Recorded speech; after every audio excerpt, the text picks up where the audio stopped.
Hello, everyone. It's Dee from CatalystEnergies. Thanks for joining me. I'm so grateful that you're here. This video today is going to be a report for the end of December 2019 as we are gearing up for the switch over to 2020 and some major astrological transits that are happening within the first 2 weeks. The end of December here is going to be mainly about the solstice, the winter solstice in the northern hemisphere, the southern solstice, the summer solstice in the southern hemisphere, and also the new moon that is happening on Christmas night, Pacific Standard Time, and then early morning on the 26th, Eastern Standard Time in the US and further east, UK time. And that is an annular solar eclipse as well in Capricorn. So this is giving us a preview, a trailer in some ways, I think, into what is really going to be transpiring in January with the buildup into Capricorn and the big conjunction between Saturn and Pluto. And I really am hoping to put together very soon a report about that conjunction in particular, because I think there is a lot of information out there. There is potentially a lot of fear that could be building around this. And I think, you know, it's been something that in the astrology community has been talked about for well over the past year, if not longer, because it's so important and it signifies such a major, major transition for everybody on this planet. So I really do want to talk about that and give it the time and energy that it actually deserves. But for now, we're going to focus on the rest of December, because as I said, that solar eclipse new moon that's happening on Christmas, I think is like a trailer. It's a preview of what we can be expecting. And the more that we understand about the energies that are associated with this particular new moon is going to give us a lot of, I think, empowerment for the next lunar cycle, especially because it is all kind of clustered around these big transits where we have the next lunar cycle starting with this new moon, and then the next full moon being a lunar eclipse in Cancer on the same day that Uranus finally stations direct, and then within the next day or so we have the Saturn-Pluto conjunction. So this is so powerful, and right now is also a very powerful time. Today is the 18th of December, and we actually have the sun at the galactic center and the third quarter square of the moon at the same time. And so I did my daily about this and I talked about it, so I won't go back into the details, but considering that the galactic center has been kind of center stage for us over the past couple of months, especially when Jupiter and Venus conjuncted over the galactic center and were the brightest objects in the night sky at that point, putting this report out today with the sun at the galactic center, I think, is very meaningful. So I'm going to go over that really quickly. Like I said, I went over it in the daily, so I encourage you to go back and watch that to get more specific information. But with the galactic center, we're really talking about all of this energy in Sagittarius of what we've transmuted, what we have developed through our alchemy, right? The alchemy is the science and art put together in order to transmute energy and create something new. And the galactic center is the point at which we start actually taking that understanding, that new understanding, that big picture, and put it into, we start developing into a form. And so the Sabian symbol for this point is a sculptor.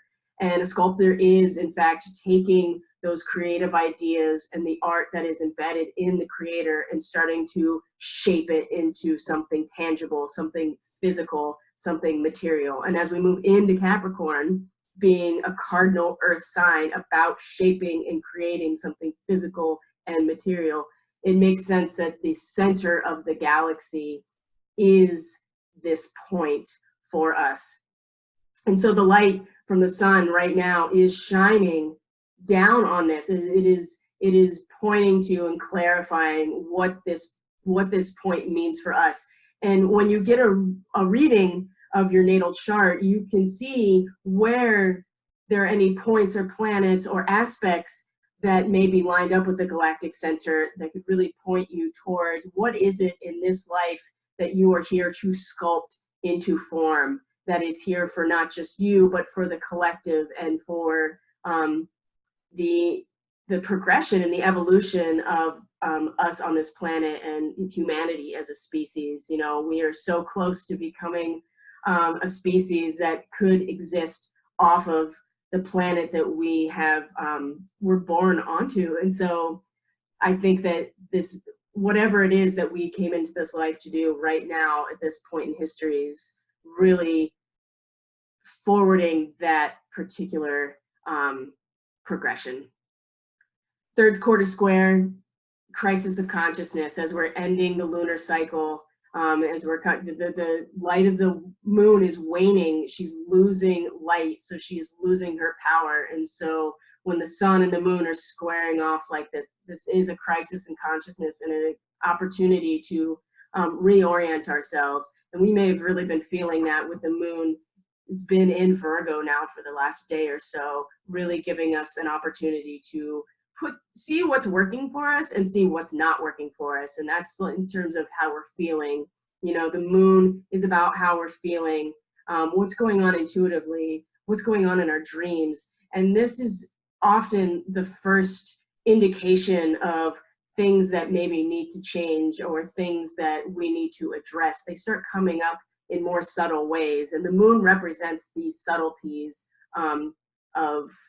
of ourselves and where, you know, where it is embedded within us and away from our conscious awareness. So when the sun squares the moon, things become conscious that otherwise may have stayed or otherwise have been kind of like percolating under the surface within our subconscious, within our dream state, things that we're not actually consciously aware of. So that's where we are right now. And as we move forward through the month, there are some significant transits. One being that Venus moves into Aquarius tomorrow, which I think is, I feel like that we've been feeling this already. And this is going to be another crisis moment, intellectual crisis moment.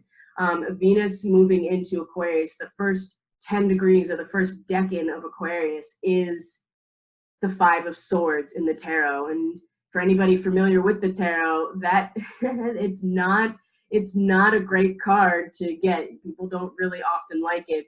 And the key word is defeat.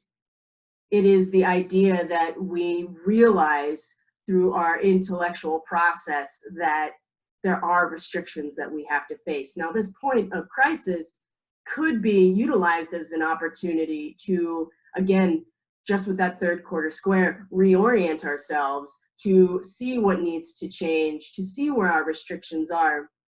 And in the tarot, Venus does rule the first decan of Aquarius. So we're really going to feel this in a very material, very physical, very obvious way, I think, because Venus is about harmony, about love, our actual relationships, the things that we build that make us feel good in our lives, because that's really what we're all trying to do, is feel good in our lives. And that's through material resources, that's through the types of relationships, the type of work that we do. She's going to move into Aquarius. She's been in Capricorn, where she has been working very diligently to create these structures and these institutions to show up and be the boss in the realm of these projects, relationships, love, the things that feel good, maybe almost to, you know, to the extent that we have been unwilling to look at maybe the reality of the situation. And this is a big veil falling away moment, I feel like. And so I'm already feeling it. I know that people around me are already feeling it, coming to realizations, realizing that things are not what they thought that they were, and having no other choice but to intellectually and mentally see things for what they are. Now, from there, we have a lot of the big major planets in the outer solar system, the slow-moving planets, Jupiter, Saturn, and Pluto, all in Capricorn, are all going to shift into the next degree. Now, Jupiter moving to a new degree, it's not that monumental because Jupiter does move through a sign every year. So it does move when it's, especially not when it's not retrograde, it does move you know, at a pretty good pace, but Pluto stays in a degree for a very long time, a very long time. And so when you look at how each degree, it has its own energetic signature, its own frequency, its own symbol, and its own archetype associated with it. When Pluto moves into a new degree, the energy shifts and it's palpable. And Pluto is the planet, it is power. It is about the power of transformation that comes about through destruction. You know, there is a reason that Pluto is associated with Kali, for instance. It's about this idea of destruction that is necessary in order for the rebirth and the regeneration.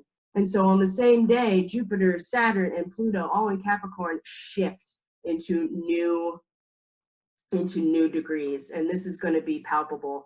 The other thing that is really significant about this particular day is that Jupiter moves into the degree point where the new moon solar eclipse is going to happen, which is the 4 to 5 degree zone in Capricorn. And so with the Sabian symbols, we round up to the next degree. So once we hit 4 degrees, from that exact moment, as soon as we start moving past that 4 degrees, 0 minute, 0 second mark, we are looking at the 5 degrees for Sabian symbols.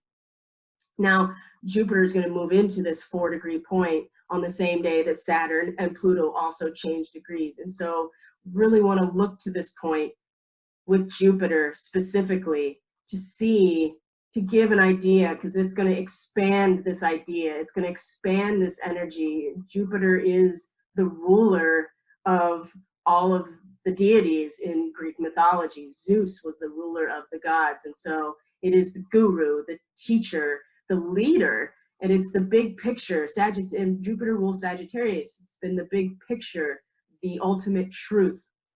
So when Jupiter moves into this degree zone of 4 to 5 degrees of Capricorn, we're going to get a really good sense of what that means for the big picture. You know, it's going to expand this idea. It's going to expand on this energy for us to really see for when the new moon comes. And that configuration with the new moon is going to have a totally different impact on that energy, but it will give us an idea of what to expect. Pluto moving from 21 degrees to 22 degrees is very significant. Now, Capricorn is about power. It is about physical, material power. And so a lot of the symbols that are in the Capricorn Sabian symbols have to do with battles and war, because those things are fought. Battles and wars are fought over material resources. It's over the competition for these things, whatever, and power in itself, right? So we're going to see a lot of this symbolism and these archetypes with Capricorn. And so where Pluto has been situated for a while now, you know, it seems like months, has been at this 21 to 22 degree Capricorn zone. And the Sabian symbol for that is a general accepting defeat gracefully. And the idea is that once you get into this level of mastery when it comes to power, and it comes to structure, and it comes to diligence and creating something that will last, there is just as much, if not more, to gain from accepting your defeats and learning from them. And I can already tell you that that has been unfolding for so many people, and is also unfolding on a global scale, on a social scale, that if we are willing to see where our failures have been, we're willing to look at where we've been defeated, we have so much more to learn, and we can really progress a lot more if we're able to accept these things instead of constantly resisting these places where ultimately we have failed, whatever that means. And it doesn't have to do with failing as a human, or failing humanity, failing yourself, failing your community. It's just, this is how we learn. We try things and we don't succeed. And that's how we learn how to do it better the next time. And mastery in this realm, this general understands that by accepting this defeat, there is so much more to learn, and there is even more chance of success the next time that this general executes whatever it is that they're doing, whatever battle, whatever thing they're trying to grow, whatever power they're trying to, amass for themselves. The next degree that Pluto is moving into is accepting 2 awards for bravery. So again, we're looking at this kind of war type or battle imagery with Capricorn. Again, it's about power. It's about creating something that is powerful. And Pluto is moving into this place now where it had been tearing down the places, tearing down the spots for us, wherever Capricorn is in your chart, tearing down the places where we haven't been able to let go, where we haven't been able to accept defeat gracefully, in order to restructure that, in order to transform that, in order to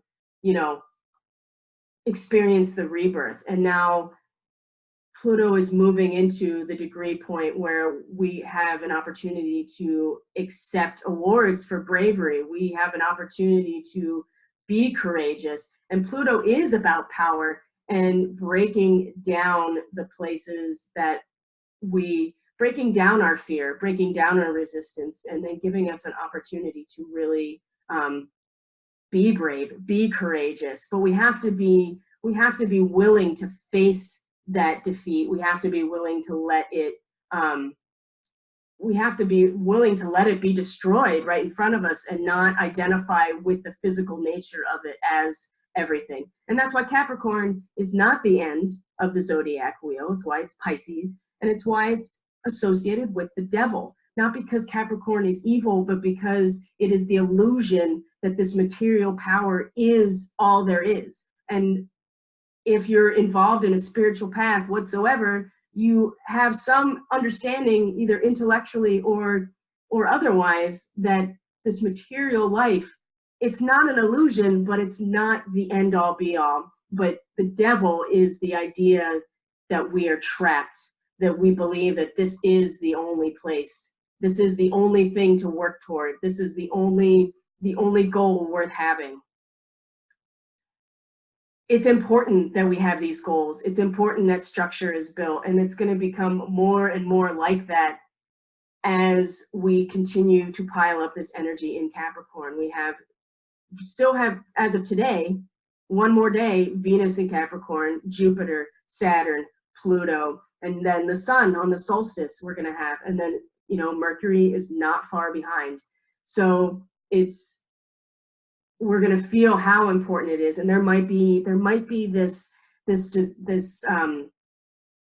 fear around not having these structures, and there might be a willingness to hang on. And Pluto is just such an opportunity to really let go and to face that fear. And Pluto stands to award us, to give us these awards for bravery, if we're willing to face this courageously and to understand that the materialism that we are experiencing and even building is not the end all be all, and is not the final answer to everything. Especially with the south node of the moon in Capricorn, this is really important to learn, because this is energy that we have mastered collectively and is time to let go of. It's going to be very hard to let go of it with all of this energy in Capricorn. I think this is where things are going to start getting very serious and very difficult. And Venus moving from Capricorn into Aquarius is that intellectual crisis. It is the wake-up call that's like, oh, wait, this is not everything that I thought it was. And my life might be getting turned all the way upside down because of all this energy that I've been putting into building something, or whatever it is that you think is giving you structure and form. You're realizing that maybe that is not the end all be all, of your existence. And I think that this could crash down very hard for people. And it's already happening. I already know that it's happening, and people are struggling with things coming to the surface that they can't actually even believe is true. On the 21st, we have the winter solstice in the Northern Hemisphere. We have the Southern Hemisphere having the summer solstice. This is a moment of celebration, because this is, especially because we're celebrating the sun. We're either celebrating the return of the light with the winter solstice, or we're celebrating how much the sun has been there to foster the growth in the summer solstice, right? The peak of the sun. We're in the summer solstice. We are celebrating the peak of the sun, how much the sun has done for us, and we start saying goodbye to the sun, because it's time for the sun to regenerate himself. You know, everything is cyclical, including the sun cycle.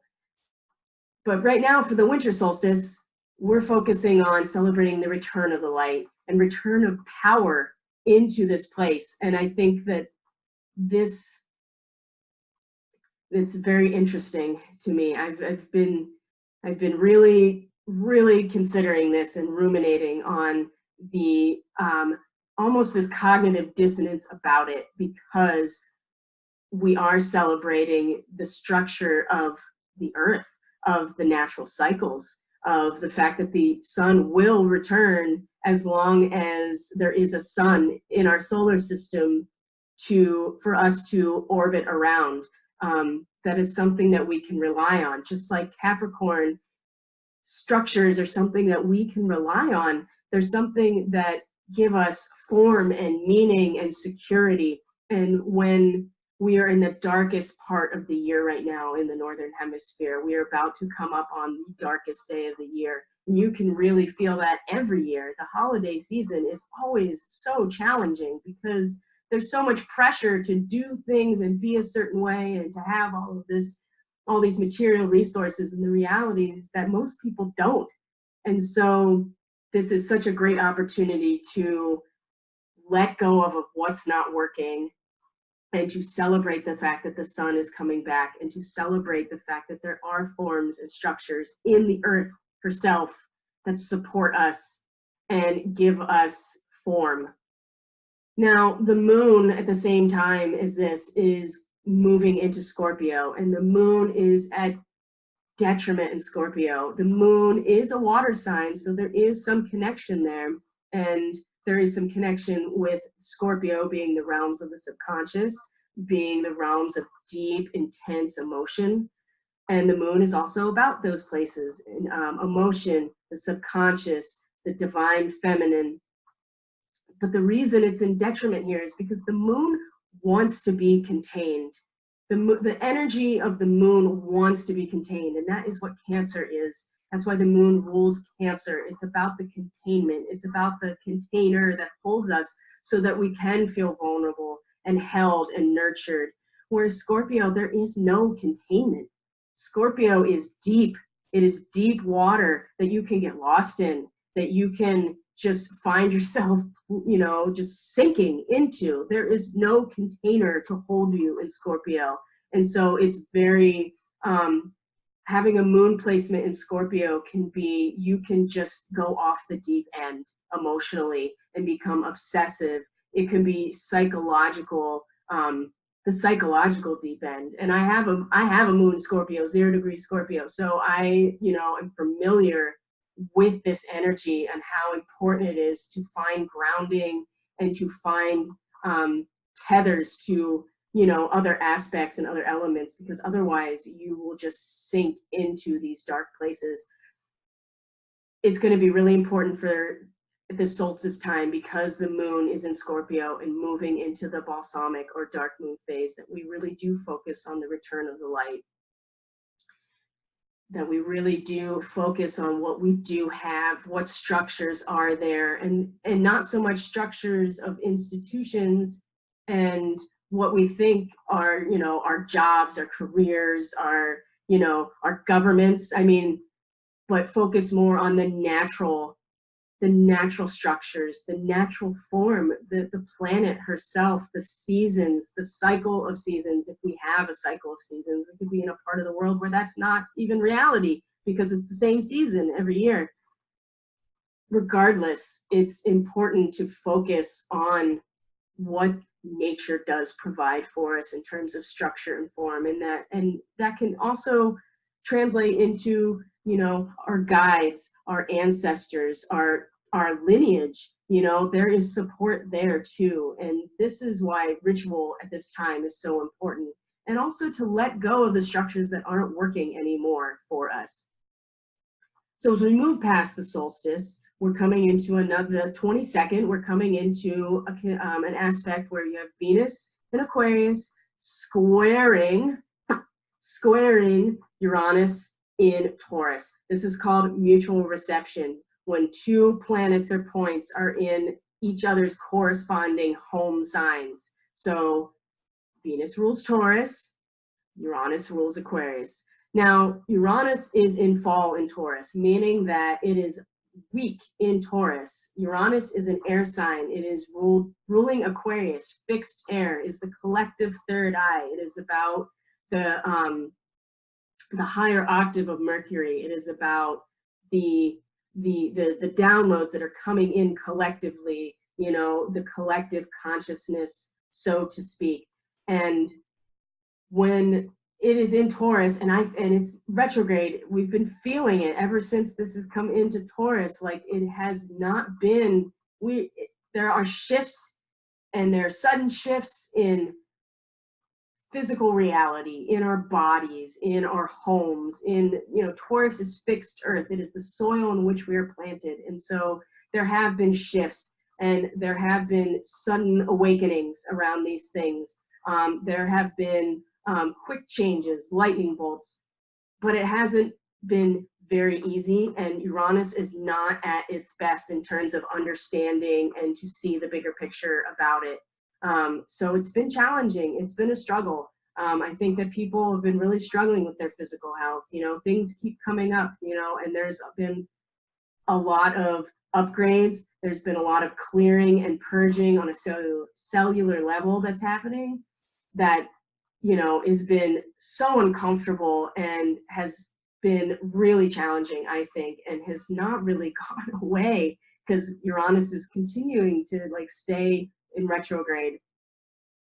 Venus in Aquarius squaring Uranus in Taurus. Now, because of the mutual reception, I do think that Venus in Aquarius is really going to actually support somehow, even though it's a square, there is some sort of support here for the process, you know, of Uranus and Taurus, even if it's just giving us that little bit of like recognition that there is restriction somewhere, even if it's just a little bit of a shift in perspective that Venus has moved into Aquarius. And even though it feels defeating, even though we come to a realization that's like, whoa, things are not what I thought they were, because I wasn't even thinking about them at all. I was just feeling them, or I was just doing, or whatever. Venus squaring Uranus in this place is a challenge. It is a point of tension, but I also think that we could really use that to understand and to reorient ourselves. That word just keeps coming up, this reorientation. We can see where the restriction is and use that square to make a change, right? Because with Venus in Aquarius, there is restriction. We recognize it in our minds, intellectually. We're like, oh, geez, I see it now. I see it very clearly. And I feel like it is supporting Uranus in Taurus, whatever shifts are happening. What's not working, I think, is really in terms of like how we're supporting our bodies, how we're supporting our material reality, and the quick shifts around that Uranus is providing. I think that Venus in Aquarius squaring that placement is giving us this perspective to see what's not working, which comes at a really good time, because as we move through the 23rd, the 24th, And then the 25th, we have the Capricorn solar eclipse, the new moon in Capricorn solar eclipse. So let's talk about this in particular. The Sabian symbol, it happens at 4 degrees, 6 minutes of Capricorn. Now, if we go back to the 20th, that is where Jupiter moves into that degree point. So as we talked about, looking at Jupiter, paying attention to what's going on that day, because that's going to give us an idea of what to really plant seeds around once the new moon happens. Now, moving up to this point, the 23rd, 24th, we're in the balsamic moon. That means we're in the dark moon phase. This is where the moon has no light whatsoever. And it's in Sagittarius, again, the optimist, the big picture, the belief system. And we could really be, we can harness that and bring it in and use that as a way to strengthen ourselves internally, because there is no light to the moon. We're really just moving through the dark here, and Sagittarius doesn't really operate in the dark very well. So we really have to trust ourselves through this point. And as we're coming through here, the moon then breaks out into Capricorn. And I want to talk about this particular day, and I will do a daily about it to go back to, because there's just so much. The moon will conjunct Mercury wee hours of the morning on Christmas, which is about a degree away from the galactic center. Then the moon will move into Capricorn, square Chiron in Aries, trine Uranus in Taurus, and then line up with the sun, roughly 9:15 p.m. on Christmas night, Pacific Standard Time. This degree point, this zone, Sabian symbol zone, the imagery is a war party getting into their canoe and going to where their battle is going to be and starting to do their war chants and their dances. The key word here is mobilization. With a new moon blocking out the light, solar eclipse. Now, it's an annular solar eclipse. That means that it doesn't block out the sun completely. That means that there is a ring of fire around the sun, or around the moon as it comes across. And whether or not we get to see that in where we are, I'm not entirely sure. I don't think we do get to actually see it, but we know it's happening. There is going to be some light that comes through, but the moon in Capricorn is at its detriment. That means it is in the sign opposite of its home. So the moon is at home in Cancer, the nurturing mother energy, the container for our vulnerability and our emotional security. When the moon is in Capricorn, it is at its detriment. It is misusing the energy. It is weakened. The moon's energy is weakened, misused, or negative. We could be looking towards these structures in order to give us some sort of emotional security, which is completely inappropriate for the energy of the moon. Now, when you think about mobilizing for a war party, this is significant. And I think we're going to really see this out in the global stage, socially, politically. This is going to be people kind of freaking out. And eclipses are, traditionally not times to be celebrating. They were times of omens. Ancient people were not exactly thrilled about eclipses. They signify major change to come, especially in this Cancer Capricorn axis that has a lot to do with the structures of government and power versus the internal nurturing of the soul and the spirit and the community and the inner child. This is where the opposition is here. I think that, and then right after this happens, the moon will then conjunct with Jupiter itself at this, basically at this same degree zone between 4 and 5 degrees. We could be very much motivated to get on the warpath, so to speak, in order to find this inner security that we will not get from outside structures, from trying to gain power. Now, the light of the sun is mostly blocked out, so but there's this little ring, this ring of fire that's shining through. And I think this is our little bit of hope in this situation.